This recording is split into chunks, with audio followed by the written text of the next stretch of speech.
There were serious disturbances in 1999 and again in 2003. They started on university campuses, then spilled into the streets, where thousands of others joined protests calling for change and reform. But it didn't really take off. They fizzled out after a few days. This time it's very different.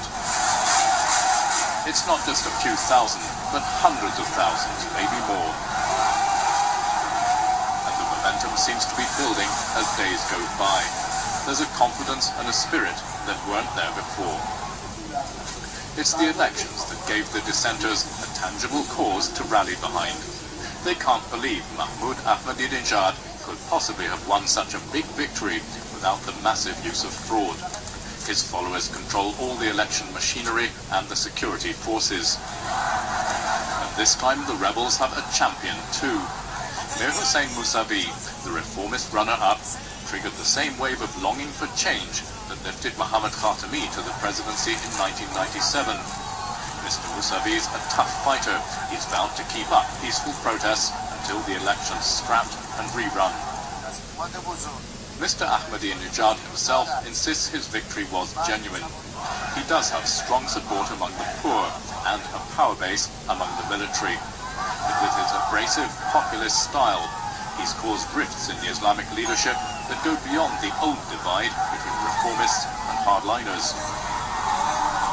The reformist Mohammad Khatami, who was president twice, naturally backed Mr. Mousavi's campaign. But so too did another two-term president, Hashemi Rafsanjani. He's a powerful pragmatist who's been a pillar of the Islamic system from the beginning. He was bitterly attacked by Mr. Ahmadinejad during the election. He's said nothing publicly since then, but is bound to be in the thick of the struggle to influence this man, the supreme leader, Ayatollah Ali Khamenei. His word is final on any subject. He saluted Mr. Ahmadinejad's victory at the beginning, but as protests mounted, he ordered an investigation and said some ballot boxes might be recounted. That's not enough to pacify the opposition. They believe millions of votes were simply stolen.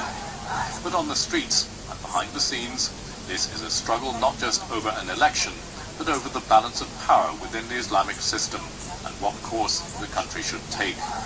It's not going to be settled quickly. Jim York, BBC News.